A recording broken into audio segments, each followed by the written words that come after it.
Money is the number one reason that women stay in relationships that are not working for them.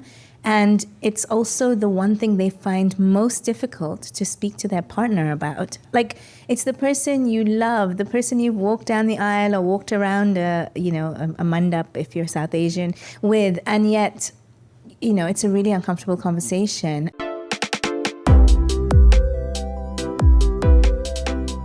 Hi and welcome back to yet another episode of The Icon Edit. I'm your host Iwona. Today I'm joined by Natasha Mahtani, a relationship and divorce coach and financial well-being mentor. In this episode we will talk about cultural beliefs, family patterns and emotional stories that shape how women feel about money, relationships and independence. Natasha has a very unique life perspective, I guess, because she has lived in 8 countries and knows how deeply culture influences the way we earn, spend, ask, receive, and talk about money. Natasha, thank you so much for being here. Thanks for having me. Natasha, you started in relationship and divorce coaching, and now you also focus on financial well-being. How did these two worlds come together for you? Thanks, that's a great question. Yeah, I was in the coaching space for a long time, and then I went into the divorce coaching space. But I'd always say I'm the divorce coach that doesn't want anyone to get divorced. And so it's true. And so I trained to do relationship coaching. And I started to recognize just patterns. Like, money is the number one reason that women stay in relationships that are not working for them. And it's also the one thing they find most difficult to speak to their partner about. Like, it's the person you love, the person you've walked down the aisle or walked around a mandap, if you're South Asian, with. And yet, it's a really uncomfortable conversation. And I'm a solo parent, and I had been sort of building up my own portfolio. And so a couple of years ago, I just kind of segued into the money space, and now I teach women how to invest. And as I said in the beginning, you have lived in 8 countries. This is actually a lot because most of us emigrate maybe once or twice in their life, if at all. What did that teach you about how differently people talk and see money? So it actually taught me that we're far more similar than different. Because it wasn't like countries only in Europe or countries only. It was like Africa, Asia, Europe. So it was, all across the board. And it made me realize that we're far more similar. There are certain cultures where talking about money is a lot harder. So like when I was in Ireland, for example, they spoke about money a bit more easily, especially amongst family. And that's because it was very segregated. Everybody had their own money. I think in certain cultures, like in Nigeria or when I lived in Hong Kong, money is often referred to as like a family thing. Issue, yeah. And so that changes the conversation around it as well. When we talk about cultural conditioning around money, what does that actually mean? Is it really from the culture we grew up in, or does the family have more of an influence on how we see and talk about money?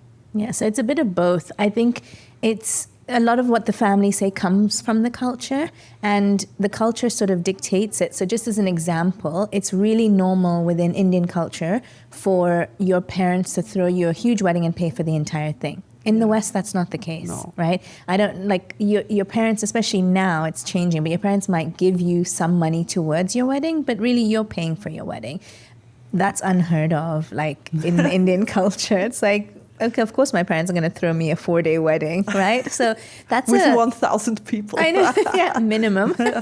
So that's a cultural thing, and the same in Nigeria, for example. I lived in Nigeria. A wedding is a massive deal there. It's like there are multiple outfit changes in one day. It's not even, sometimes not over 4 days. There's like a traditional wedding and then a more like party part to the wedding. And even there, for example, they have the guests wearing matching fabric, and the guests are expected to pay for the fabric. Oh, wow. Yeah, and so it's a conversation. It's a money conversation, but it's not being had. And then you'll hear people saying, oh, I've been to like 16 weddings this year and it's only in July, and I've paid for every, what they call ashwabi, which is the fabric. I've paid for it. So it becomes expensive. Yeah, but I guess it's the same with Indian weddings. If you have to attend, I guess you also have to good gifts or money or something, right? Yeah. So even as a guest, it can get really expensive. Yeah, it can, but at least there you get to choose how much you want to give. True. You get to choose like what you want to wear, where you're going to buy your outfit from. Whereas, you know, in Nigeria, the fabric is the fabric. It's so funny that you talked about Ireland because it seems to me it's the total opposite. So I grew up in Austria, and in Austria, people don't talk about money. So this is also probably the reason why in Austria there is a big injustice between how much women earn and how much men earn, because they don't even talk about it in the same company. So I never knew how much my colleagues earned, and they never knew how much I earned, which is kind of crazy when you think about it. And even in some relationships, people don't know how much their partners earn. People just don't talk about money. Yeah. And this is so crazy to me. And I don't know if it's shame, but I don't think it's actually shame. I think it has a lot to do with jealousy and envy, because it's a culture where when you, let's say, buy a Ferrari, people are not saying, like it's the case in Dubai, oh, wow, so good for you. I love it. You made it. They are like, how did he get so much money? He must be like avoiding taxes. There must be some shady business going on, you know? And of course, it's the jealousy. I would want to afford this, but I can't. And so in the end, what happens is that people just don't talk about it at all. Do you feel that this is happening in a lot of cultures, or is this a very Middle European thing? So there's many cultures that don't talk about money, but they show their status via things, right? So like the car, the handbag, the new house, like the traveling, all of those kind of things. But I always say to people, that's a status game, and we have no idea how much someone actually has based on the car that they're getting. Like in Dubai, I have a 14-year-old. He's very impressed by all the cars, naturally. Yeah. But I say to him, I was like, you know, a lot of them, the people don't own them. They can rent them for the day. I was like, we could rent one for the day. It doesn't mean that you, you know, you have the car. And it's the same thing, you know, it's the same thing with anything. But I do think on the culture point that in Europe, there is an over kind of arching thing of like, don't talk about money. Like, you know, you don't want to come across as arrogant. You don't want to come across as being like a bit of a show off. Yeah. But I think that we can talk about money without coming across as being a show off. Like it's so different in the US. You go to the US and they're very open about making money and talking about money, and you can really feel the difference even if you just look online at like content creators. The way it's changing now, but I feel like in the West, or rather in the UK, it's changing in London, but it's not changing anywhere else. So it might be changing in big cities in Europe, but it's not changing fast enough. Whereas in the US, they're very open about money. There's a lot of transparency. They talk about it like it's just a thing, because it is just a thing. Yeah, like it's just one part of life, right? Yeah, and we talk so openly about everything else, but we can't talk about money, which is the one thing we all need. What are some beliefs you think that we inherit from our families without even realizing it? That's a great question. I think it's something that people don't think about enough. It could be, so they're so subtle. So for example, I had a client once, he was German, but he lived in the US. And when we were talking about him wanting to build a business, he just thought, oh, I need someone who can like tell me what to do. But actually it was a complete mindset shift. So when I started talking to him about money, what he realized is one of the things he was most worried about, the belief that he held was, oh, my father tried to be an entrepreneur and put a lot of money into business and lost it all. And therefore, but you know, being an entrepreneur is too risky, or it's not going to work, or maybe I'll do the same thing. And so he was holding all these limiting beliefs, even though in reality, everything about his life and what he'd built was so different to his father who had lived in Germany. And so, you know, sometimes it's just about recognizing the beliefs. Awareness is the first point, and then thinking, okay, do I want to believe this? Like, do I want to hold on to this? Yeah. And then identifying it and then changing it. Are there any cultural patterns that you see across women from very different backgrounds? Let's say we talked about Europe a little bit, but we live here in the Middle East. So do you think Middle Eastern people have a different approach than, let's say, people in Nigeria and Hong Kong? And how? You know, I'm very curious about how. Yeah. So I think, like I said, I think we're more similar actually than we are different. I think the way people speak about money comes down to like how they feel about it, but also what they think they can get away with saying, if you know what I mean. So here, I think women don't tend to talk about money much. It's seen as like kind of crass and just not something that they should be doing. You know, they should be kind of like the quieter ones, and the expectation then is that they're taken care of. Mm-hmm. I think in Nigeria, women are a lot louder. They do speak about money. You know, they really do speak about money, but it doesn't mean the same fears aren't there. So I remember when I lived in Lagos more recently as an adult, I had women who would come up to me, and I could kind of gauge that they weren't in a great relationship. And when I'd ask them, they'd say things like, oh, like one lady said to me at midnight at a cocktail party, she was like, I need to just stay for 5 years because if I leave, he'll stop paying the boarding school fees, and my kids are in boarding school in the UK. It's really expensive. And I just remember thinking, oh, wow, okay. So there's like they talk about money, but there's also very much a feeling of fear around it. And like, I will stay if I have to because it can be taken away, you know? So there's still the talking, but there isn't the point where it's like, it's the money I have is giving me options and freedom, because it's not. They're still very much in a kind of patriarchal like society. And so I think that to me, that's the main difference. Like they're talking about it there, but it's not really changing much, if that makes sense. But maybe this is the first step to change, right? Talking about it. Definitely. We have to be able to talk about it. You were talking about your client who had his father who like failed at his business attempts and so on, and that he realized he's not the same and he's doing things differently. Do you think that most people are unaware of how much their families and culture shapes the relationship with money, or does it usually stay unconscious? I think you have to actively work on it in order to identify it. So I've been working on my money mindset now for 8 years. Mm-hmm. And every time, it's like new level, new devil, right? And every time I go into a deeper level, I will realize something and be like, oh, how did I not see that before?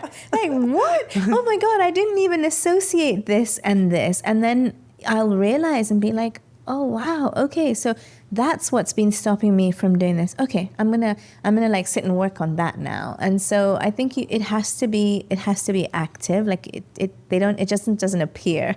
Like you have to be reflective. You have to take the time to be reflective. You know, maybe do some journaling, get some prompts, even if you just get some prompts online and answer things. I think it's when you sit with yourself and actually be honest and answer the questions that you wouldn't ask yourself like normally.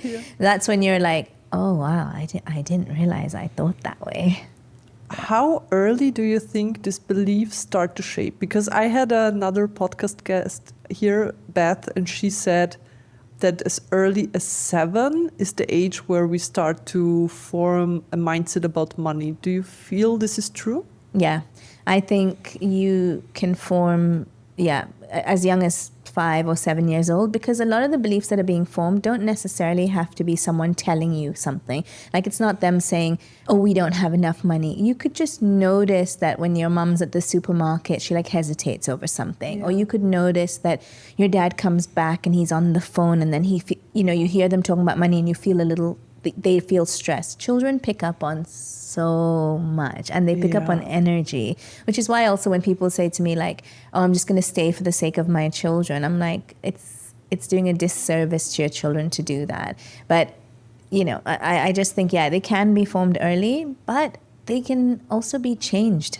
You know, they can be changed. Like a lot of people say, oh, they form and then that's it. No, they're not set in stone. That's so true. They're not set in stone. And it's so funny because like I grew up in I would say lower middle class family. My parents were immigrants from Poland who emigrated to Austria, and they didn't have a lot of money, honestly. So, I mean, I always had everything I needed, but there were times where it was very hard for my parents to send me to a ski trip in school and stuff like that, and so this is very inherited in me to always be very careful about money. Like loaning money was something also that is like, that's not happening. Investing money is not something you're going to do, So for me, it was so hard to change these perspectives. And when I look at my son, he's so different. He has because my husband is an entrepreneur, he knows how to deal with money. He has this business sense and this money mindset that I wish I have had when I was his age, because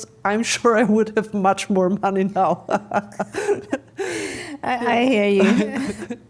What role do parents and family conversations play? As you said that children, they pick up a lot. So you don't have to tell your kids, we don't have enough money for this, right? You don't have to say that, but children pick it up. Do you think it's honest and it should be happening that you tell your kids, we don't have money for that?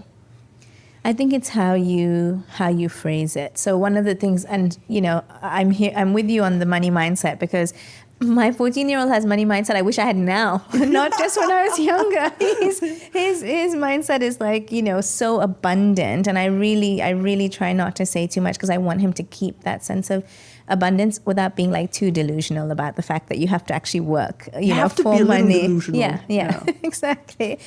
So I think it's how you phrase it, and it depends on the age of the child. So if your child is younger, it might be this is our budget for the week or whatever, and that's not in our budget this week, but let's look at how we can get it another time, right? Because you don't want to just say you can't have it. Children don't understand that. They need to see it within the context of something else. But as they get older, one of the things I say to my son now, I was like, that's not within my values.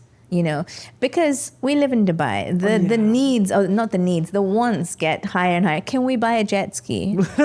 No, actually, I'm sorry, we cannot buy. Why can't we buy a jet ski? Because it's not within the values I have. But I think honesty is important. Honesty is important, because if you don't give them an honest answer, they're going to make their own assumptions, and you don't want them to make their own assumptions, because their assumptions are always going to be we just don't have it, and then that becomes a belief, right? So you want to just tie it to something, I think. And I feel that being honest, you can explain it in a good way. As you said, when they are a certain age, let's say the jet ski, you can say the jet ski costs so and so much money, then you have to store it somewhere. You have to repair it from time to time, this and that.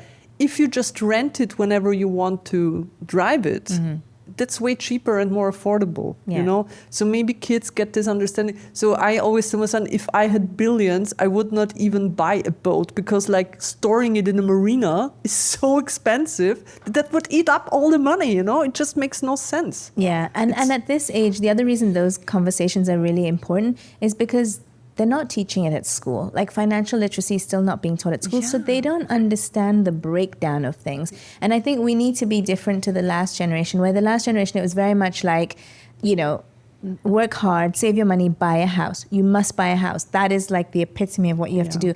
And now the world has changed, and millennials who can't get on the property ladder in certain countries, I just feel like they've failed because they haven't been able to buy a house. But it doesn't work to buy a house now. It's actually for many people. But they're traveling more. Exactly. They're traveling more. They can pick up and leave whenever they want. They're moving countries more. So maybe buying a house worked in the 80s when you lived in the one place and you grew up in the same house, but it's just not working now.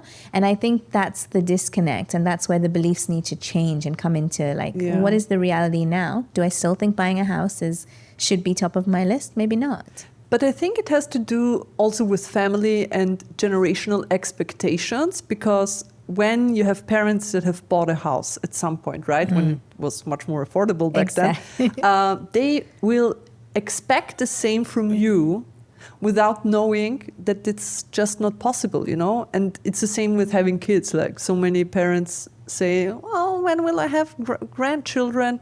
And, things are changing, and I feel like if you know it and without guilt, then it's not a bad thing to not own a house, Yeah. Yeah. You were talking about Dubai and schools. It's actually interesting. Do you feel that this is something that should be discussed much more in schools? And why is it not happening, especially here in the UAE? I feel money is such a big topic.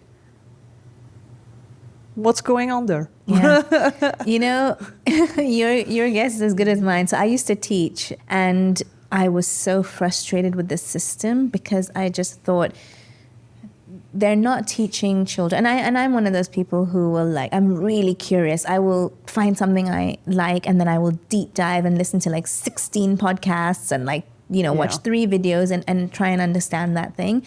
And I just was like, but what kids are seeing in the real world and what they're seeing on social media, because, put all the bans in place that you want, kids are still accessing it. Yeah. And then they're seeing things, and they're suddenly what I'm learning and what I see in the real world, they're not correlating. Yeah, there's a disconnect. Yeah. There's a huge disconnect. And I think they're doing better in the UAE in that, because there's not so much bureaucracy. It's hey, you need to implement AI. You need to implement, KHDA will say, you need to be having financial literacy. In the UK, to try and change the curriculum, it's going to take 6 years and 20 people signing off on it. At least, yeah. It's just not happening.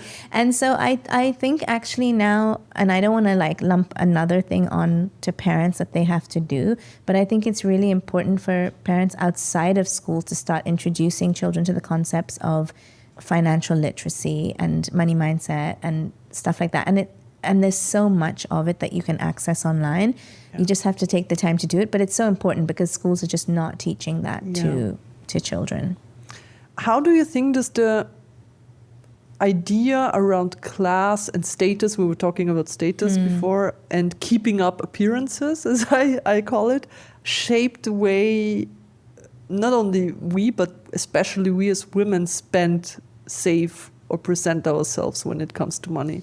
Because as we said in Dubai, sometimes it's so hard. You see the people with all of these shiny bags and the cars and the jewelry and everything. And it's, hard to not get into that, what would I call it, valley of debt, Yeah. To own all of these things just to keep up a status or a appearance. Yeah, I love that valley of debt. Yeah, I love Instead it. of death. Instead of death. It's so true. So I think that is where kind of self-love and self-trust come in, because you're right. You really do have to love yourself enough to say, I don't need all of that to prove anything. And what's interesting is in all the kind of things I watch and listen to, at least with men, I feel like the more money they make, the less they need to show that they have money. So actually the less things they need, the less yachts, the less, they just go about doing what they need to do. Often they, they'll wear the same clothes because it takes away decision fatigue and Mark stuff. Zuckerberg. Yeah, but so many of them, not just him, so many of them. And I feel like with women, there is a little bit of an unfair advantage because it's not just women who expect that. There's an expectation that you'd look a certain way, right? And we can't change that overnight. It's not just in how we look at ourselves, but people, there's studies to show that people listen to someone who's, if I came in my gym gear with a top knot right now, they might just be like, what is she saying, right? So you do have to make a bit of an effort. But I do think that, especially in a place like Dubai, it's really important to know what your values are and then live in alignment with those values. Because, and especially when you're in business, so many people will say to me, when you're marketing, teaching women how to invest, if you just do some reels where you're going into Dubai Mall and you're buying stuff from Chanel or Gucci or whatever, then people will be like, oh, I want that. She's got that. I'm going to, learn from her. And I'm like, but that's not in alignment with who I am. It's can you go in and buy all those things? Sure. But it's I want to be able to teach women to want money for freedom, for options, for choices. Yeah. And so that's what I'm going to put forward. I'm going to be like, you can go and buy all the things, but really when you make that money, the things are not going to matter as much. The freedom you get. Yeah. Nothing tops that. The freedom that you can leave anytime you want, right? If it's a relationship, a country, or whatever it is. Yeah.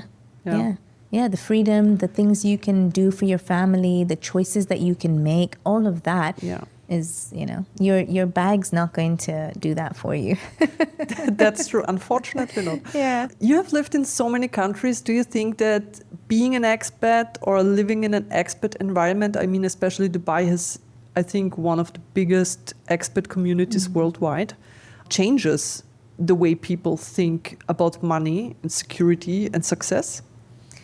I think so. Your environment really, really matters. So I can see the difference between like living in London, which is an amazing city, but living in London versus living in Dubai. There's a real energy here of like, let's go out and build this. Let's do this. And because it's such an expat city, I've never lived somewhere that is more set up for people to meet other people, like the networking and stuff like that. You're kind of like a big fish in a small pond, which is it's a really great feeling. But yeah, I do think your environment really, really matters. And that's one of the things I've loved about living in so many different places. And it's like earlier you were saying like, oh, I can talk to anyone. I feel the same. And in fact, I have to say, people might not like this, but in the West, one of the things I'm really disappointed about is you're not allowed to ask anyone, where are you from? They don't like that question in the West. But can I tell you, I've had some of the most meaningful conversations when I ask someone, hey, where are you from? And they say Nigeria, and then kind of look at me expectantly because maybe they think I don't know it. And I'm like, oh my God, I grew up there. Yeah. And the conversations that come out of that are so beautiful. Yes. And I just think we're kind of losing that in the West because everyone's trying to be so PC. And it's like, what do you mean, where am I from? I'm from here. And it's like, okay, yeah, I get that. But culturally, where are you from? Yeah. And we shouldn't lose those points of connection. Where in Dubai, it's so normal to ask, where are you from? Yeah, absolutely. Right? And I mean, it's like almost every conversation starts with, where are you from? Because everyone is from somewhere, right? Yeah. Even the Emiratis are not insulted if you ask them where they're from. Because, I mean, they could be also from Saudi or like you don't know when seeing someone. Yeah. Yeah. So yeah, exactly. that's actually a good thing. Yeah. Many women, they move countries, they build new lives and become independent or are independent already, but emotionally they might still carry the old cultural beliefs. How do these two things can exist at the same time? Because I had like this one podcast guest here, Salwa. She's one of my friends now. She is a real estate agent and she grew up in Saudi Arabia. She comes from a Pakistani family and has then moved to Canada. And now she's living in Dubai. So and she has, I feel like a mix of all of those. How can we keep a little bit of that, but then evolve into something new? Yeah, I think it's about identifying which of those beliefs are working for us and which are not working for us. And so, like I am of Indian heritage, but this, like I said, this is my 8th country. And so I kind of think to myself, what do I really value about the Indian culture? What do I like about it? Not just in terms of money, but in terms of everything else, in terms of like family. And I keep those. I think that's important. And then I'm like, what is not working for me? What is not working for me? So I always say to people, it's like when you're born, you get this like patch of grass and you're too young to look after it, right? And so it goes to your parents or your caregivers or whoever helps you. And then they plant all these things. And then when you grow up, you're given this patch of grass and you might have some beautiful roses and chrysanthemums and, plants, but then you have some weeds, right? That's completely natural. And so it's about looking at that and being like, oh, I love that. I love that. I love that. They're so beautiful. But I'm just going to pick those weeds out because they don't, it's not working for me. Yeah. They don't serve me. Exactly. And I don't want that weed to like kill that plant. And so you just take them out and you replant the things that would suit you because it's now your patch of grass. And I always say to people, when you're doing this work of identifying the beliefs that don't serve you, you have to do it with utmost compassion. Because it's very easy to say like, oh, this is the way I was raised and my parents said this, and then be angry. But everyone like does everything based on their version of the world. And so even when they were passing these beliefs down to you, and often unconsciously, they didn't do it from a place of like, you should have this limiting belief. It was just their version of the world. Yeah. And it's the same thing with us now as parents. There will be beliefs we pass on to our children that, in 10 years time or 20 years time, they may be in therapy for. Like my mom wouldn't let me get a jet ski, or my mom used to say this. And, they'll have to unpack those beliefs because none of us are doing it perfectly. But everyone's doing the best that they can given their version of the world. Yeah. Do you think that so when a man says, yeah, I want to be successful and earn a lot of money, and when a woman says it, do you think that women are judged differently than men when they are saying things like that? I think so. I think that is changing. I think that is changing quickly because with social media, there's so many women supporting women. But, unfortunately, and who knows, maybe it's a biology thing, but I do think that there's still an element of like, I don't want my wife to be out earning me. But again, I think that comes down to conversation. Like we have to be able to have conversations around this.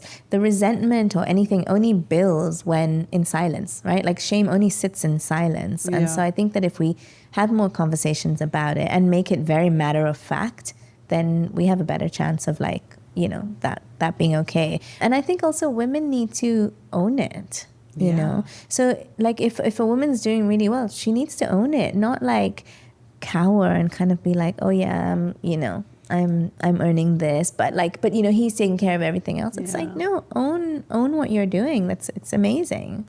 I have the theory, it may be unpopular, but I don't care, that men who don't like this, they are afraid that they lose the one thing that women are dependent on them. That's a hot take I love. Yeah, I love it.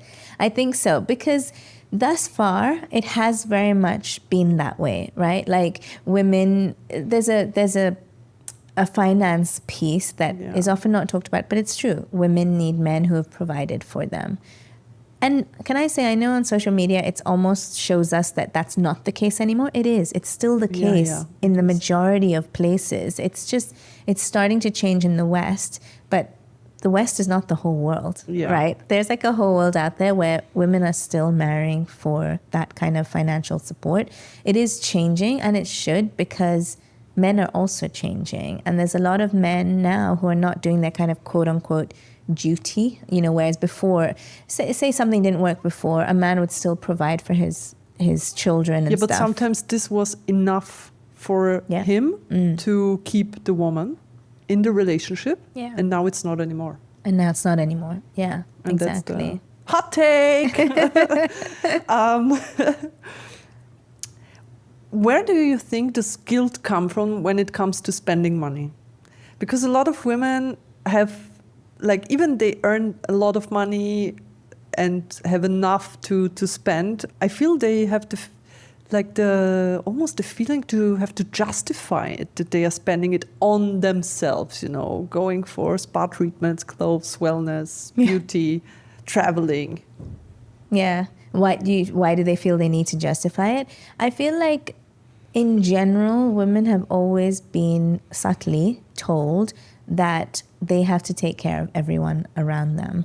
And so you see it in obviously women taking care of their children. There's like that whole silent emotional labor that's not talked about. Yeah. Like, for example, when I work with women, if I have a one-to-one client, even if they have a job and, a full-time job, if you look at the emotional labor at home, and even if they have what they'd call a hands-on husband, it's the little things like, is my daughter's favorite green bowl washed? Is the yellow t-shirt washed for my son? We have a birthday party this weekend. Have I bought the present? Have I written the card? Have I wrapped the present?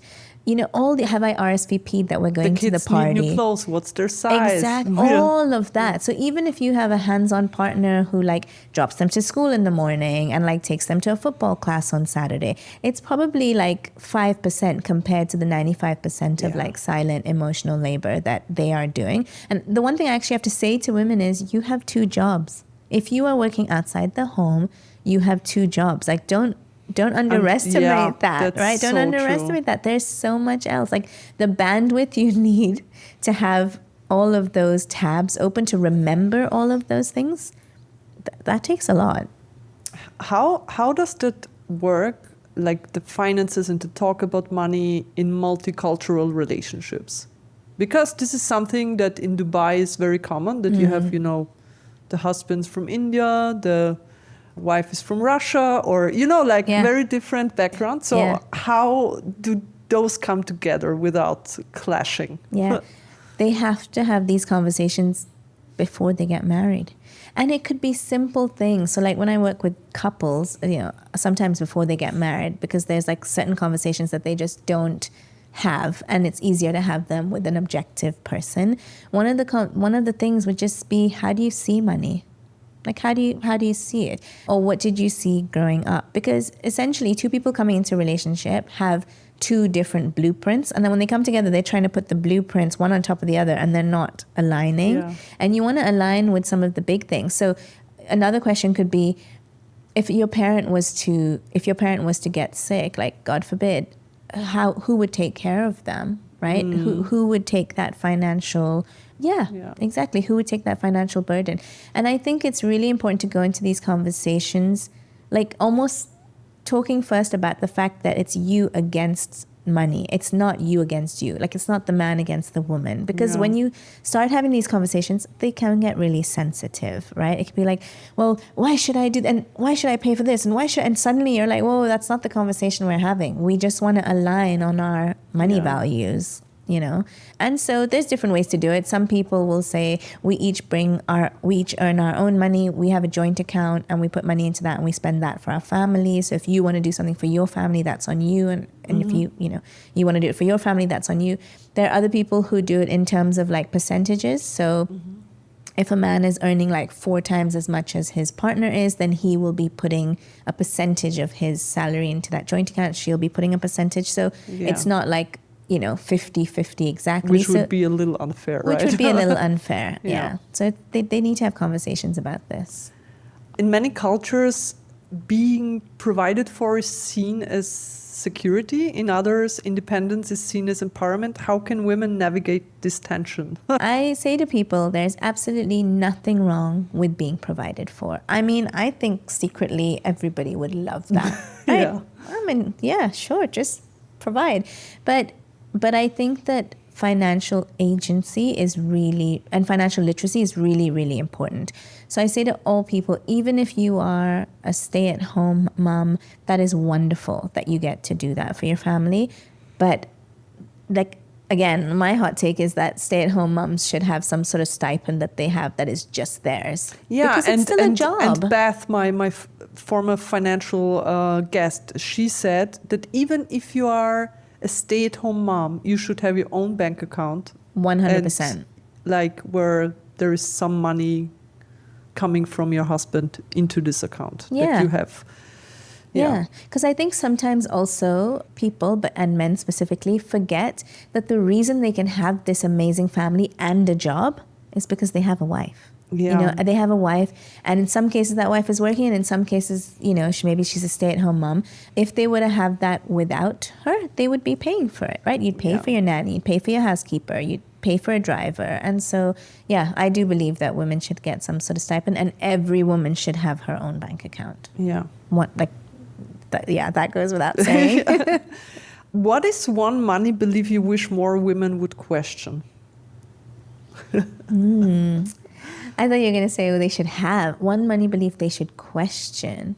I think it is, I don't know enough to start investing. Yeah. I don't know enough to start investing. I have spent so much time with women who are top of their game, earning really, really well, fantastic at their job, like director level, and they don't invest, or they give it to like their dad, their brother, or their partner, their husband, to invest for them because they think that they don't know enough to invest. And that is one thing I think every woman needs to question. You don't have to be like a finance pro to start investing, right? No. How can you start? Like, what would you suggest women who say, I want to invest a little bit of money? What would you do? Yeah. So before they invest, I would say I run a program to teach women how to invest. But even if someone says, I just want to do something for free, go online and just start 30 minutes a week. Just start understanding like what is some of the jargon, what do they mean when they talk about market cap, what do they mean when they talk about price to earning ratio, because they love throwing these words in PE ratio, and you're like, what is that? And that feels overwhelming, right? But I also say to women, you had no idea how you were going to grow a human being. Yeah, that's so true. And you jumped headfirst into that. And then you read all the books and you did all the things and you understood how you should wean them and how much milk you should give them and when you should introduce water. And you trusted yourself enough to do that. Trust yourself enough to learn this. Yeah. Like, just go out there and read and watch videos and start to understand what it's about, and then take the first step. But I think it's the belief that you're even capable of doing it that I would love to install. Some people are afraid of it. I mean, it sounds stupid, but I think some people are just. I was afraid of it for a long time because it was like, my God, this is like so risky, and but this is just. It's not true. Of course you can do risky investments. Yes. But that's not always the case. And I'd also take a step further and be like, what makes you think that it's risky? Yeah. Because, people say, oh, it's risky. I'm like, yeah, what makes you believe that it's risky? And this is probably because it also comes from like some could learned patterns from family or cultural or whatever. Yeah, it could be. It could be that like for me, I remember, so my family, are very much into real estate and like other assets, but they didn't really invest in the stock market. And it was because years ago when we lived in Nigeria, there was someone who came in from Dubai and told everyone about how he'd made these incredible returns. And this was a long time ago when people didn't fact check stuff. So they just gave him money and he came back to Dubai and he lost money. And, people there had a lot of money. So I'm not talking about losing like 10 or 20,000. People gave him like 300,000, 500,000, $1 million, and he lost it. And so everyone was like, oh, the stock market is so risky. This guy lost it. And I'm like, 1 second, he lost it because like you didn't question. He just came in and said he made all this money and none of you questioned it. Yeah. And so I think just even asking, why do you think it's risky? And if it's about an outdated belief, then the next question is, do I really believe that? Yeah. I don't believe that. I don't want to believe that. And so you change your belief. But I think people just say it's risky and they stop there and they don't ask themselves the next question. And I think that's what we need to do, ask ourselves more questions. You said you're teaching women also how to invest. How does that work? Is it a course or is it a one-on-one thing or is it online? Is it in person? Tell me a little bit about it. Yeah. So my kind of line is that I teach women how to invest to be wealthy in 5 years, not when they're 65. And the reason I say that is because, and some people don't like this, but I'm going to say it anyway. Everyone I went to learn how to invest when I started learning many, many years ago would just say, invest in the S&P 500, and then when you're 65, it'll compound, and when you're 65, you'll have $1.5 million. Okay, first of all, because I've worked in the relationship and divorce coaching space, I am like, women do not need to wait until they're 65. A lot of women need money like now. Yeah. Second of all, the S&P is not as diversified as it used to be. But third of all, a lot of the kind of research that they talk about why you should invest in these ETFs is so outdated. And if you go and actually dig some of those reports out and look at what they say, you'll see that a lot of the stuff is outdated. There is so much information at our fingertips that I think it's a great time for women to be active investors. And that's where you can grow your wealth a lot faster. I would never, though, like when I run the program, it's 8 weeks. We start with money mindset, and then we talk about what is your budget? How much do you actually have to invest? What is your risk tolerance? What is your investor profile? What sort of investor are you? So I'd never say to someone, hey, you should just stock pick and be an active investor and you can make a lot more money. No, we go through the whole gamut of like, is it in your risk profile? If it's not, no, then you stick to an ETF and, maybe the growth will be slower, but it'll be growth, whatever. Because the other thing people love to say is, oh, the S&P 500 has like returned 10% every year annualized over the last 30 years. But did you know that between the years 2000 and 2012, it was flat? Yeah. It gave no returns for 12 years. And so I'm just like, I just want women to know that they can be active investors if they want to. It's there. The information is all there. And so, I encourage it. I encourage women to be active investors. I think the biggest problem about investing is when you start getting information is that there is so much contradictive information out there, especially in social media, there are these people who will tell you, I will make you rich in 10 years and I know exactly what you have to invest into. And then there are all these crypto bros who, and this and that. So it's like so hard to know what is the right thing for me, you know? I think that's what keeps a lot of people away from investing. Yeah. Is because they are just so confused, like, what is the right thing to do, you know?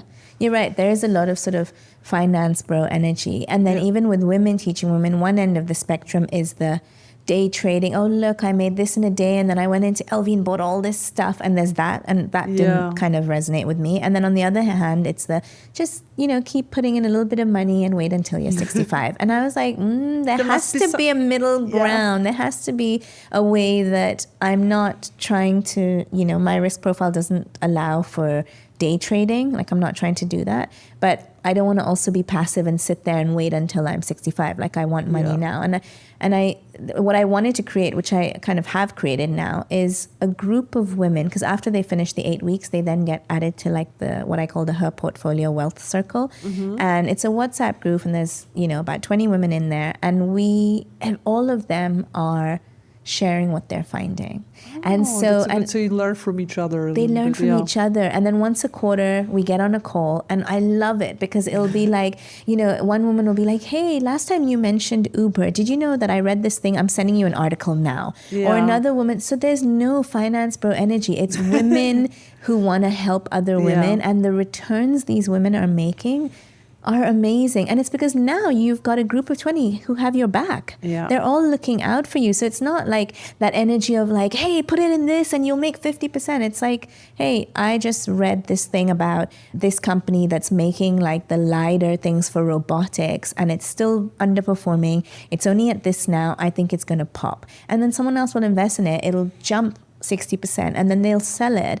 But women actually are much better at this than men because they can regulate their nervous system more.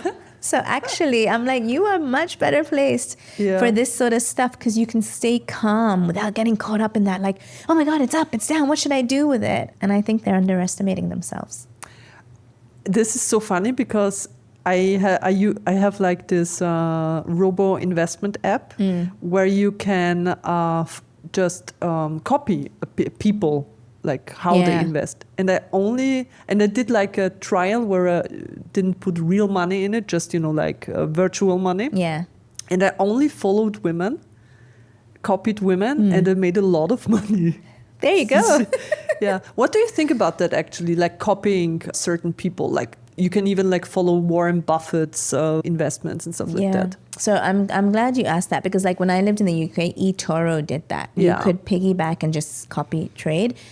I am a little skeptical about that only because you don't know what that person's risk profile is and if it's different to your risk profile. They have like risk scores. Okay. I feel. They have risk scores like, and if you have to like fill out like a little survey, and if your risk score is not compatible with that person, you cannot even copy it. Okay, that's good because I think if you just went in and said, oh look, that person made like all these returns, like, you know, I want to do that. But it's not, that's not the case because like you shouldn't be doing that. So risk is really important. Like for example, I like growth stocks and I'm happy to. I've put aside a certain amount that I'm quite happy to sit with like really high risk because high risk and high reward. But that's something I've done. So sometimes even within the wealth circle, there's certain, because I do a lot of research and then every week I drop that research in there for them. I always say to them, this is not financial advice. You need to do the research based on your risk profile. You need to decide if this is something that you want to invest in. But because I know the women now, there is some research I don't even drop in there because I'm like, I know none of them have this risk profile and I would never want someone to try and copy trade me and not be able to sit with that volatility. You know, I think so. It's very transparent, and I think that's what's really, really important. It really irks me when people come onto social media and they're like, and it works, I know, because I've also tested it to see where it's like, oh, I was able to make this return and that return. But I'll also go on and be like, hey, last week the market dipped and I lost $23,000 in 2 days, but I didn't lose it because I didn't sell it. Yeah. But it went down, but I've regulated my nervous system enough to sit with that, knowing that I placed trades that I'm happy with, and eventually it'll go back up. Yeah. But not everyone has done that, and so I think that people piece, are like panicking. Then sometimes they'll panic and they'll sell. Yeah. So that piece is really, really important. And I haven't told anyone this, but I'll tell you. I've built a personalized AI dashboard for every woman who does her portfolio. And the idea behind it is that it has like a red button. So if they want to go to sell, they have to answer a series of questions. So it stops them. Oh, yeah. Where they're like, you take a step back. You take a step back. And it's like, wait, did something happen to your thesis? Did it change? Are you just panicking because it dropped? Did the fundamentals change? Yeah. So they actually have to pause and be like, oh, wait a minute. No, actually, none of that changed. Okay, let's not panic. And it's the same when they're buying something. They have to answer a series of like 8 or 10 questions to solidify their thesis and their conviction in that stock. That's good. Yeah, I love that. Yeah. So if anyone's interested in doing that, I will link this in the show notes. Sure, thank you. And anyone who needs a one-on-one advisory can contact you. I will put everything in the show notes. We are already at the end of our time, unfortunately. I mean, we could talk about it like for hours, I guess.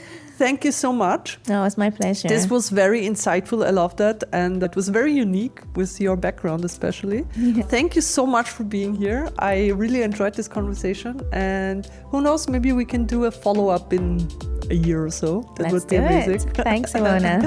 Thank you so much. And see you next week. Thank you. Thank you. Oh my God, this was so good. Oh, I'm so glad. Yeah, I'm. No, it was so diverse, and especially the end with the. I think I should actually do something like this, like an investing course, because